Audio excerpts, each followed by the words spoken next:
नमस्कार, good morning, सुस्वागतम. सगळ्यांचं हार्दिक हार्दिक स्वागत माझ्या आणखीन एका व्लॉगमध्ये. सर्वप्रथम सगळ्यांना खूप धन्यवाद म्हणेल ज्यांनी माझ्या पहिल्या व्लॉगवर भरभरून प्रेम केलं, खूप कमेंट्स केल्या मला आणि कमेंट्स वाचून लिटरली खूप छान वाटलं आणि पॉझिटिव्ह रिस्पॉन्स होता सगळ्यांचा. तर मी ठरवलंय, येस मित्रांनो, व्लॉग करत राहील. आज मी निघालोय, आज शनिवार आहे, सकाळचे ठीक 8 वाजलेत आणि मी निघालोय ठाण्यातील कासरवडोली गावामध्ये, जिथे ग्रीनफील्ड टर्फ या टर्फवर ICT big Bash league season 1 चा थरार आज आयोजित केलाय आणि आज पहिला दिवस आहे. कॉमेंट्री करायला चाललोय या स्पर्धेमध्ये. तब्बल 200 खेळाडू आपल्याला खेळताना दिसणार आणि फार मजा येणार आहे या स्पर्धेमध्ये. चला मग, अजिबात वेळ वाया नको घालूया. 9 वाजता ठीक टुर्नामेंट चालू करायचे. मी निघालोय ग्रीन फिल्टरवर कासरवडोली येथे. आता चाललोय, खूप भूक लागली आहे. नाश्ता करायला विचार चाललाय. ज्या ठिकाणी चाललोय तुम्ही गेस करा, मी सांगणार नाही तुम्हाला मी नाश्ता करायला कुठे जाणार आहे. मी लोकेशन दाखवेल आजूबाजूला. पाहूया आपले ठाणेकर जे ठाण्यामध्ये राहतात किती जण ओळखतात आणि किती जण तिथे नाश्ता करायला जातात. Let's see. मी आता नाश्ता करायला चाललोय आणि हा रोड कुठे जातो, मी नाश्ता काय करणार आहे ते तर तुम्हाला दाखवेल, पण मी कुठे करतोय हे चॅलेंज असेल तुमच्यासाठी. तुम्हाला ओळखायचं आहे की मी एक्झॅक्ट नाश्ता करायला कुठे चाललोय. पाहूया किती जण ओळखतात, त्यावरून समजेल किती जण व्लॉग खरं मनाने बघतायत आणि पूर्ण बघतायत हे सुद्धा मला समजेल. सो ओळखा पटापट आणि कमेंट मध्ये मेसेज करा की ही कुठली जागा आहे. सो गाईज, मी पोचलोय, तुम्ही बघू शकतात ते लोकेशन, ते दुकान. चला ओळखा, पाहू मी कुठे आलोय, पाहूया कोण कोण ओळखतंय. ठाणेकर, हे तुमच्यासाठी चॅलेंज असेल, ओळखा. दादा वडा द्या एक प्लेट. मित्रांनो, पोट भरून नाश्ता झालाय, पण नाश्ता करताना एक गोष्ट आठवली की मी माझा ट्रायपॉड आणि माईक घरीच विसरलोय. आता जाऊन कसं शूट करणार, कशा पद्धतीने ते नॉईज कॅन्सलेशन वगैरे होणार नाही. जसं जमेल तसं शूट करण्याचा प्रयत्न करेल व्लॉग. पण बघूया, कोणाला तरी बोलवतो मी माईक घेऊन. जर जमलं तर माझा भाऊ येईल, अदरवाईज मला असंच शूट करावं लागेल. नाश्ता तर पोट भरून झालाय, मजा आली आहे. आता मैदानामध्ये कशा पद्धतीची मजा येते हे सुद्धा मी तुम्हाला दाखवेल या व्लॉग मध्ये. चला मी निघालोय आता व्लॉग मध्ये. आता मैदानाजवळ. वाजलेत 8:30. अर्ध्या तासात मला पोहोचायचं आहे. आतापर्यंत तुम्ही व्हिडिओ बघितली असेल तर तुम्हाला समजलं असेल मी नाश्ता करायला कुठे थांबलो होतो. मी मेदूवडा खाल्ला. आणि प्लीज फटाफट मेसेज करा आणि कमेंट मध्ये सांगा ही जागा कुठली होती. पाहूया आपले ठाणेकर किती जागा ओळखतायत. चला मी निघालोय टर्फकडे. ऍक्च्युली मला आज 2 ठिकाणी कॉमेंट्रीसाठी कॉल आला होता. आज 1 तारीख आहे. 1 महिन्या आधीच 2 ठिकाणावरून मला फोन आला होता. एक विटाव्यामध्ये एक स्पर्धा होती, ओरम स्पर्धा, जी आज आणि उद्या ऑर्गनाईज केली होती, पण ती स्पर्धा अनफॉर्च्युनेटली कॅन्सल करण्यात आली आहे आणि ती पोस्टपोन केली आहे पुढच्या येणाऱ्या सॅटर्डे संडेला. पावसामुळे ती कॅन्सल केली. मैदानाचे अगदी हाल नाही तर बेहाल झालेत. पण आता मी जिथे चाललोय ती स्पर्धा टर्फ मध्ये होणार आहे आणि त्या टर्फला शेड आहे, तो कुठेतरी ती स्पर्धा कॅन्सल होणार नाही याची खात्री आहे मला. आणि 100% ती स्पर्धा काही कॅन्सल होणार नाही, कारण की पावसाळ्यामध्ये सुद्धा बऱ्याचशा टुर्नामेंट तिकडं कव्हर केल्या होत्या मी. पण असे या जो सीझन बदलत चाललाय, हिवाळा आहे पण अजूनही पाऊस पडतोय, यामुळे बरेचसे जे ऑर्गनायझर आहेत ते नाखुश आहेत. बऱ्याचशा टुर्नामेंट कॅन्सल झाल्या आहेत. ज्या ओव्हरऑल क्रिकेटच्या टुर्नामेंट आहे, ज्या ओपन टुर्नामेंट्स आहेत, त्या टुर्नामेंट्स कुठेतरी जाऊन कॅन्सल झाल्यात आणि खूप नुकसान झालंय असं आपण म्हणू शकतो. कारण काय, बऱ्याचशा गोष्टी असतात यामागे, बरेचसे लोक इन्व्हॉल्व असतात. जसं की कॉमेंटेटर झाले, स्कोरर झाले, त्यांची ऍडव्हान्स बुकिंग केलेली असते आणि ते अंपायर स्कोरर दुसरीकडे कुठे काम घेत नाही, कारण की त्यांना त्या 1-2 तारखेला त्या जागी करायचं होतं. तर असा प्रसंग घडला होता. लकीली मी असं म्हणतोय की काही डिसिजन जे असतात ते आपण घेतो, पण डिसिजन ते आपल्यासाठी चांगले होतात. मी ऍक्च्युली मला तिथून कॉल आला होता, पण मी त्या कॉलला नाही बोललो त्यांना की नाही जमणार मला यायला, कारण की मला ऑलरेडी इथून पहिला फोन येऊन गेला होता. आणि आता असं वाटतंय की थँक गॉड मी इथे हो म्हटलं त्यांना, नाहीतर मी आज तिथेही करू शकलो नसतो आणि मला इथेही कॉमेंट्री करायला संधी मिळाली नसती. तर बघा मित्रांनो, तुम्ही डिसिजन घेताना प्रायोरिटी कधीही सेट करायची असेल तर मी असं म्हणेल की तुम्ही पैशाच्या मागे जाऊ नका. पैसा तर हा एक पार्ट झालाच, पण जिथे ज्यांनी तुम्हाला पहिल्यांदा बोलवलंय तुम्ही त्यांना प्रेफरन्स द्या. आणि जर तिथून रिस्पॉन्स नाही आला तर तुमच्याकडे ऑप्शन्स ओपन असतील. मी लकी ठरलो या बाबतीत की मी आज चाललोय कॉमेंट्री करायला. आता थोड्या वेळात पोहोचू आपण, पण सध्या ढग भरलेत, पाऊस कधी येईल हा क्लायमेट वेगळा आहे, फार मजा येणार आहे. सो फायनली गाईज मी टर्फवर पोहोचलो आहे. तुम्ही मागे बघू शकता टर्फ प्लेयर्स खेळत आहेत, कशा पद्धतीची तयारी झाली आहे त्यांची. पाहूया टर्फवर जाऊन काय करतायत, कशा पद्धतीने मॅच खेळतायत. चला मग लवकर जाऊया टर्फमध्ये. टुर्नामेंटची तयारी कुठपत झाली आपण पाहूया. सो गाईज मी पोहोचलोय टर्फवर आणि ठाण्यातील दिग्गज व्यक्तिमत्व नजीब मुल्ला टुर्नामेंट जे घडवतात ते आमच्यासोबत अनिल शिंदे दादा उपस्थित आहेत. दादा वेलकम माझ्या ब्लॉगमध्ये. थँक्यू. कशा पद्धतीची तयारी झाली आहे? चाललेली आमची तयारी, आमची टीम पण आलेली आहे, परफॉर्मन्स करायचा प्रयत्न करतोय. एकदम रेडी झालेत कारण की समोर असं मला वाटतं सागर आपल्याला दिसेल. सागर प्लीज कम हिअर. ओके, सागर सुद्धा आलाय. या दोघांची पहिली मॅच आपल्याला पाहायला मिळेल. सागर कशा पद्धतीची तयारी झाली आहे? टॉस तर हरलोय म्हणजे ॲज ऑलवेज. आता बघूया, पहिली बॅटिंगच असेल.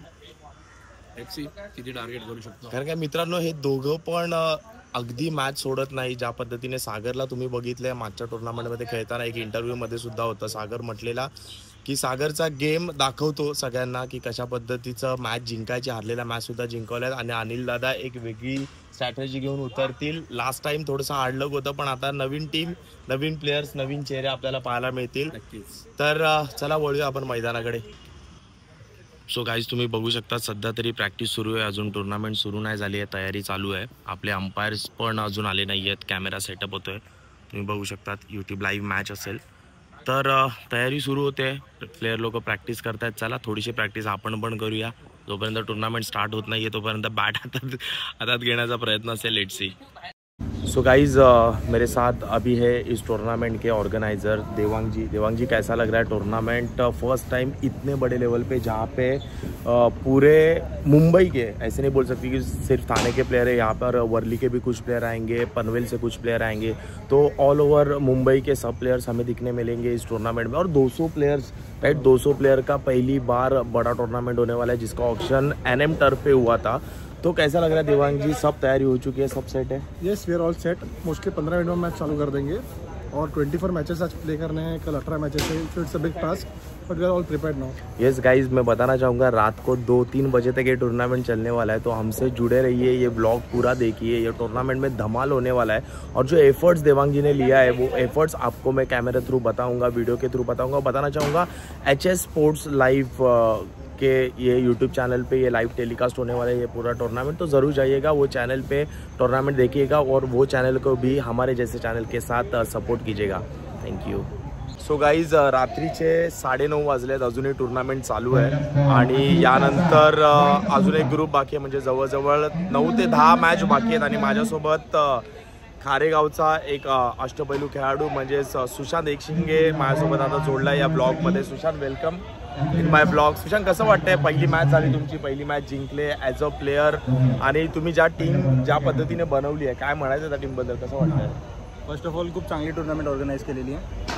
सगळ्या टीम बघतो या टुर्नामेंटमध्ये 20 टीम बघतोय आणि 20च्या 20 टीम मला एकदम बॅलन्स वाटतात. सगळ्या चांगल्या टीम्स आहेत. आणि बोलायला गेलं तर आमच्या टीममध्ये तू बघितलं असेल की एकदम बॅलन्स वाटत होती मला. इन टर्म्स ऑफ बॉलिंग सगळे चांगले बॉलर्स होते आणि सगळे चांगले बॅट्समन होते. आणि बॅटिंग किंवा बॉलिंग जे करतायत ते स्वतःहून एफर्ट्स टाकून, स्वतः सगळ्या गोष्टी बघून ते लोक त्यांचं एकदम एफर्ट्स टाकत होते. तर आमचं एकच होतं की प्रेशर नाही घ्यायचं, सगळ्यांना शांत करायचं, एकमेकाला सपोर्ट करायचा. 1-2 मिसफील्ड झाल्या तरी आम्ही शांत होतो. काय नाही, आपण कव्हर करू. एका प्लेअरकडून काय झालं तर दुसरा प्लेअर कव्हर करेल. सो आमचं हेच होतं. आणि तुमची जी मॅच आहे आता 2 टीम बरोबर उरलेली, त्या 2 टीम आता खेळतायत. काय वाटतं ज्या पद्धतीचा परफॉर्मन्स आता त्या 2 टीम करतायत, काय प्लॅनमध्ये चेंजेस केले पाहिजे का? बॉलिंग अटॅकमध्ये चेंजेस केले पाहिजे का? कारण की जेवढी मी बॅटिंग तुमची बघितली तुमच्या टीमची, तुमचे सगळे बॅट्समन जे आहेत ना ते फक्त षटकार आणि चौकार, बाउंड्री आणि सिक्सरवरच जातात. सिंगल डबलचा गेम खूप कमी दिसला. थोडेसे मिसफील्ड पण झाले, ओव्हरथ्रोज झाले. जो स्कोर आपण 65 मध्ये बघितला तो 50 मध्ये पण थांबला असता. 15 नंतर एक्स्ट्रा जे होते त्याबद्दल काय म्हणायचं का? फर्स्ट ऑफ ऑल आम्ही आमच्या प्लॅनमध्ये काही चेंज करणार नाही. समोरची टीम काय आहे त्यापेक्षा आम्ही काय करू शकतो आणि आम्ही जे आत्ता केलं आहे ते खूप चांगल्या पद्धतीने केलं. तर मला असं वाटतं की आम्ही जी बॉलिंग केली, आम्ही जी बॅटिंग केली त्यामध्ये आम्ही काही चेंज नाही करणार. एक चेंज करणार आहे आम्ही फिल्डिंगमध्ये. आम्ही फिल्डिंगमध्ये थोडं या कमी पडलो, पण मला असं वाटतं की यावेळेस आमची फिल्डिंग पण चांगली आहे. बॉलिंग बॅटिंग खूप चांगली झाली आहे. आमचा प्लॅन पण तोच आहे, ज्याला जी रिस्पॉन्सिबिलिटी आहे त्याने करा, बॅटिंग चांगली करा, बॉलिंग चांगली करा, सपोर्ट करूया. हारणं जिंकणं ही सेकंडरी गोष्ट आहे. क्या बात आहे, वेल डन आणि खूप खूप शुभेच्छा पुढील जर्नीसाठी. अजून 2 मॅच बाकी आहे आणि आम्ही अपेक्षा करतो की उद्याचा जो फायनल डे असेल त्या नॉकआउट्समध्ये सुद्धा चांगला परफॉर्मन्स पाहायला मिळेल. हे होते निका पॅकर संघाचे सुशांत माझ्यासोबत जोडले होते. गाईज अजून बरंच काही ब्लॉगमध्ये येणं बाकी आहे, कारण की ही स्पर्धा आज मला असं वाटतंय पहाटे 4-5 तरी वाजतील ही स्पर्धा संपायला. डोळे सध्या तुम्ही बघू शकता, डार्क सर्कल सुद्धा वाढले, झोप आली आहे, पण काम आहे, काम हातात घेतलंय तर टुर्नामेंट पूर्ण केल्याशिवाय घरी जाऊ शकत नाही. पाहूया किती वाजता सुटका होते या स्पर्धेतून, कारण की उद्या सकाळी परत 9 वाजता या स्पर्धेच्या कॉमेंट्रीला यायचं आहे. बघूया. सो गाईज, निका पॅकर संघाचे ओनर खऱ्या अर्थाने आता माझ्यासोबत आहेत. तर 1 मॅच जिंकली आहे विवेक, आणि खूप खूप शुभेच्छा येणाऱ्या 2 मॅचसाठी. काय म्हणायचं, पहिल्या मॅचचा परफॉर्मन्स कसा होता, एकंदरीत टीमचं संतुलन जो बॅलन्स होता तो कशा पद्धतीचा होता? बघायला गेला तर दादा टीमचं ॲक्च्युली पहिले मिस फिल्डिंग खूप झाली, त्याच्यानंतर बॅटिंग लाईन आल्यानंतर मी समजून गेलो की आता काय ते माझ्यावरच आहे दादा. माझ्या मागे होते 2-3 जण, पण ॲक्च्युली ते इतरच होते, पण मॅच घेऊन खेळणारे नव्हते. त्याच्यामुळे काय ते माझ्यावरच होतं सर्व गोष्टी. त्याच्यामुळे मला कॉन्फिडन्स होता की मी ही मॅच जिंकून देणार. फर्स्ट ओव्हर मी खराब केली बॅटिंग, त्याच्यानंतर मला माहिती होतं मी 2 ओव्हरमध्ये 40 पण रन काढू शकतो. नाही, एकंदरीत जर आपण पाहिलं मॅचची सिच्युएशन अशी होती, मॅच फसली होती आणि विवेक स्वतः आला ॲज अ संघ मालक बॅटिंगसाठी, आणि ती शेवटच्या ओव्हरपर्यंत जाऊनच दिली नाही मॅच. मला असं वाटतं 1 ओव्हर पहिलीच ती मॅच संपवली, चांगल्या पद्धतीचा खेळ पाहायला मिळाला. आता तुमची जी मॅच आहे 2 टीम बरोबर, ती 2 टीम आता सध्या खेळतात, काय वाटतं प्लॅनिंगमध्ये काय चेंजेस केले पाहिजे का? ज्या पद्धतीची फिल्डिंग झाली, 15 रन एक्स्ट्रा मला असं वाटतं ओव्हर थ्रोमध्ये गेले, काय चेंजेस करणार आहेत का? हो, एक्स्ट्रामध्ये काहीतरी 15-17 रन गेलेलेच होते. मी माझ्या टीमला हेच सांगितलं होता, बॅटिंग लाईन चांगली आहे, बॉलिंग लाईन चांगली आहे, फक्त फिल्डिंग थोडीशी मिस नका करू. आपले काय ते 15 रन मिस फिल्डिंगमध्येच गेलेले आहेत, बाकी सर्व चांगलं आहे. नक्कीच विवेक, तुला आणि तुमच्या टीमला पूर्ण खूप खूप शुभेच्छा आणि या ब्लॉगमध्ये येण्यासाठी खूप खूप धन्यवाद. मित्रांनो, विवेकला मी जवळजवळ 2-3 वर्ष झाले ओळखतो. आम्ही ऐरोलीमध्ये एकत्र खेळतो, तिथूनही त्याचा गेम बघत आलोय. चांगली गोलंदाजी, चांगली बॅटिंग नेहमी करत आलाय, पण आज जो त्याने गेम दाखवला तो ॲज अ ओनर म्हणून खूप स्वतःला प्रमोट केलं आणि आपल्या संघाला जिंकून दिलं. तर नक्कीच खूप खूप शुभेच्छा विवेक. तुझा पण दादा आभारी आहे मनापासून. Thank you so much. तर मित्रांनो, माझ्यासोबत आता जोडले अनिकेत डांगळे, मॅन फ्रॉम खारेगाव बोलू, बँकॉक बोलू की US बोलू, तूच सांग मला, कारण काय मुंबईमध्ये कमी असतो आणि हा भावी पायलट आहे. काही वर्षानंतर प्लेन उडवताना, फ्लाईट उडवताना आपल्याला दिसेल. तर अनिकेत, आता तू कुठून आलाय? ही टुर्नामेंटसाठी प्रिपरेशन कधी केलं हे आमच्या प्रेक्षकांना पण कळू दे जरा. नक्की. मी आता बँकॉकमध्ये होतो 2 महिने, तर तिकडे मला ट्रेनिंग वगैरे झालेलं, ते सगळं झालं. त्याच्यानंतर मग दिवाळीचं आपल्याला सेलिब्रेट करायची होती, तर त्यासाठी लवकर केलं आणि बोललो दिवाळीमध्ये यायचं, आणि त्याच्यात टुर्नामेंट पण होती. क्रिकेटचं प्लेयरचं त्यासाठी हमेशा असतं, नेहमी असतं. तर मग कसं झालं की आता टुर्नामेंट पण आहे, खेळायचं पण आहे, आणि बघितलं मित्राची टीम आहे, मित्रच होणार आहे, तर डेफिनेटली छान आहे. प्रॅक्टिस केली तशी, आमचे काही गोल्स होते ते आम्ही कम्प्लीट करतो आहे. भले कधी होत नाही, बट आम्ही इम्प्रूव्ह करायचं ट्राय करतो प्रत्येक मॅच. तर प्रिपरेशन तसंच होत चाललेलं आमचं. आणि एकंदरीत कशा पद्धतीची ही पायलटची जर्नी तुझी राहिली आहे ते पण ऐकायला आम्हाला आवडेल, की कसा सुरुवात झाला, कसा डिसिजन घेतला की पायलट या फील्डमध्ये जायचं आहे, इन्स्पिरेशन कुठून मिळालं? इन्स्पिरेशन ही जर्नी स्टार्ट होते माझी 2018मध्ये जेव्हा मी गोव्याला फर्स्ट टाइम गेलेलो. तर तेव्हा आम्ही फर्स्ट टाइम फ्लाईट बुक केली. तर गोवा टू मुंबई आपली फ्लाईट होती. जेव्हा मी फ्लाईटमध्ये बसलो, इंजिनिअरिंग करत होतो, तेव्हा मला असं वाटलं की यार मला मजा येते याच्यामध्ये. म्हणजे जेव्हा बसलो तेव्हा मला वाटलं बाईक मला हे बनायचं. तर 2019मध्ये 18मध्ये चालू झाली माझी जर्नी. कोविड आलामध्ये तर मग पॅरेंट्स कसा तर एकुलता एक मुलगा आहे, पॅरेंट्सला कन्व्हिन्स करणं डिफिकल्ट आहे. मग पॅरेंट्सला कन्व्हिन्स करायला मी एअरफोर्सची एक्झाम पण दिली की हां बाबा मला इंटरेस्टेड आहे. तर मग एअरफोर्सची एक्झाम क्लिअर नाही झाली, ठीक आहे, लास्ट राऊंडला बाहेर गेलो. पप्पांना मग कन्व्हिन्स केलं. पप्पांना कन्व्हिन्स केल्यानंतर सगळे काय बोलतात आपले डेस्टिनीमध्ये कसं होतं ते सगळं जुळत गेलं एकूण एक. आणि मग तिकडनं माझं 2023 प्रॉपर माझं प्रिपरेशन चालू होतं. मग तिकडनं जर्नी होती, अप्स अँड डाऊन्स तर असतात प्रत्येक आपल्या जर्नीमध्ये डेफिनेटली, बट बेस्ट जर्नी होती असं मी सांगेल ओव्हरऑल. आणि एकंदरीत आजची टुर्नामेंट किती खास असेल, कारण काय तो प्रवास करून तो आलाय, ती ट्रेनिंग संपून आलाय. मला असं वाटत नाही की प्रॅक्टिससाठी तेवढा टाईम मिळाला, पण आज जो गेम पाहिला तुझा, ते जे 2-3 सिक्स मारले, अगदी टायमावर सिक्स मारले आणि एक चांगला स्टार्ट मिळाला. एकंदरीत टीम कशी खेळते तुमची आणि कसं वाटतं, बॅलन्स टीम आहे की अजून कुठेतरी कमी आहे वाटते टीममध्ये? मला असं वाटतं की बॅलन्स आमचा टीमचा एकदम प्रॉपर आहे. मेन म्हणजे काय असं टीममध्ये मेन बॉन्डिंग असते. आणि आम्ही सगळे जेवढे पण टीममध्ये आहोत, आम्ही सगळे एकाच वर्षापासून अनेक वर्षापासून एकत्र खेळतो आहे. तसं विवेक, श्रीधर सगळ्यांना जोडून ठेवलं आहे टीममध्ये. माहोल एकदम मस्तीचा असतो, तर त्याच्यामुळे आपण एकदम लाईट वेट फील होतो. आणि टीममध्ये पण प्रत्येकाला रोल दिला आहे, तर प्रत्येकाला आपले स्ट्रेंथ्स माहिती आहेत. आता त्यांना माझा गेम माहिती आहे की मी पॉवर हिटिंग करतो, तर मला बिलकुल पण प्रेशर नाही केलं की सिंगल गार्ड, डबल गार्ड, तू तुझा गेम खेळ बिंदास, पाठी आम्ही आवाज बघायला. तर त्याच्यामुळे माझा प्रेशर निघून गेला की मला माहिती आहे मला माझा गेम खेळायचा.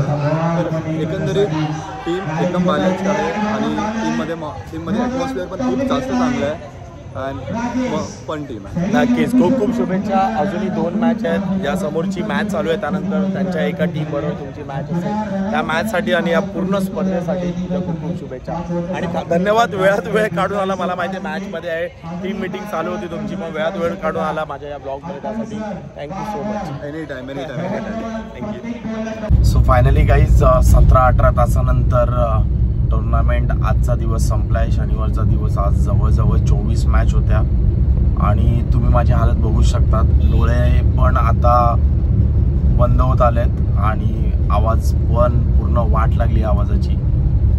तर जास्त काही बोलणार नाही, तुम्ही ब्लॉग बघालच. मी पोस्ट करेल उद्यापर्यंत, प्रयत्न असेल माझा हा ब्लॉग पोस्ट करण्याचा.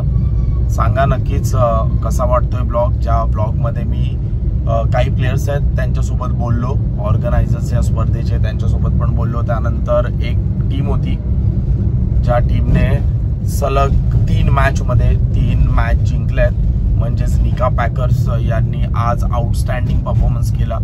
अशी एकमेव टीम होती आजच्या दिवसात ज्यांनी लीग मॅचच्या 3ही मॅच जिंकल्यात. आणि उद्या नॉकआउट्स पाहायला फार मजा येणार आहे. आमच्यासोबत जोडलेले राहा. तुम्हाला चॅनलवर, यूट्यूबवर सुद्धा या मॅचचं जे काही अपडेट्स आहेत त्या अपडेट्स तुम्हाला मिळत राहतील.